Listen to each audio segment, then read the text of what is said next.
For those of you that don't know me, my name is Dustin Hoffman. I'm one of the estimators and owners of Log and Timber Solutions. Probably talked to many of you during the site visits, but I want to go over a little bit about the staining process and what to expect before we start staining on your log cabin. You know, before we start, one thing to confirm is that everything is protected, right? All your windows, doors, light fixtures, cameras, that stuff should be covered in plastic, taped, covered in plastic, protected properly. Downspouts pulled off so we can, wash and stain behind there. So that should already be done. The next part of the process will be applying the products to your cabin, right? Not sure which products, how many coats, etc. Typically, we spray that on with an airless sprayer, and then we back brush it in. Depending on the product, the different number of coats. Some coats are flood coats. You literally want them running down the wall before you brush them in. Some coats are the top coats specifically, you try not to brush. They're clear coats, you don't want any streaking, any of that in there. So there are different techniques for the different coats of the product. So something to be aware of. And feel free to ask the crew leads what, about that. They can tell you about that in a little more detail if you have questions. One thing to keep in mind is that they are transparent stains. And after we put this stain on here, typically it's a lot harder to do any of that prep work. So if you've got areas that are, we do the washing and one wall, one side of the house is still darker than you want, right? Or you've got some blemishes, or we find a rotted log.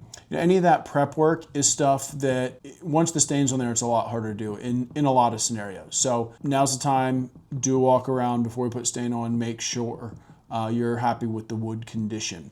Okay, another thing, the big thing with the stain is the coloring, right? Color on a brochure, it is rarely the color that it looks like on your cabin. That's on a brand new piece of white pine, perfectly smooth, never seen any sun, any UV, any, exposure. So, very common for it to be a shade or two darker on your cabin. Not always. Sometimes it is exactly like that, but not always. So, highly advise homeowners to be on site during the staining process. Multi-coat systems, if the first coat's really light and you're happy with that, maybe we can put a lighter coat on, or maybe we can put a lighter second coat on, so if to not make it darker. Really advise homeowners to be on site to witness that staining process.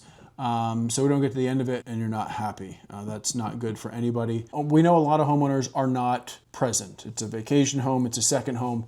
That's fine. If you request it, we can take pictures and send to you during the process, but also be aware, pictures also are not the same as being on site. Many occasions I've taken a picture, held it up to the log, and it's not the same color. It doesn't look the same color. I don't know if it's phone filters or what, but there is no substitute for being on site. Some people don't care about color, you just want it protected. Great, fine, this isn't a big deal. Some people are pretty particular about what they want the results to be. Understanding there's only so much we can do with that as well, but we do have some more control of it if you're there on site, and the earlier we address it, the better. So we talked about the protections briefly. We will be covering windows and doors, right? It's an inconvenience for you as the homeowner. We know this process is inconvenient. We'll try to do our best to be out of your way, communicate what we're doing, work around you. So if you've got access that you need in the evenings, right? Our guys typically try to leave whichever door they see you using the most, front door, garage door, leave that open in the evenings so you still have access to the house. But if you've got a specific one, hey, my dog door in the back or whatever, communicate that with the crew lead. We will make sure we give you access where you need and work with you there. The last thing is the stain itself, right? We will leave any partial buckets. So we almost entirely order our products in 5-gallon buckets. So if we open a bucket, we use 2 gallons of it, there's 3 left, we will leave that 3 gallons there with you. You can do minor touch up, whatever, but that's yours.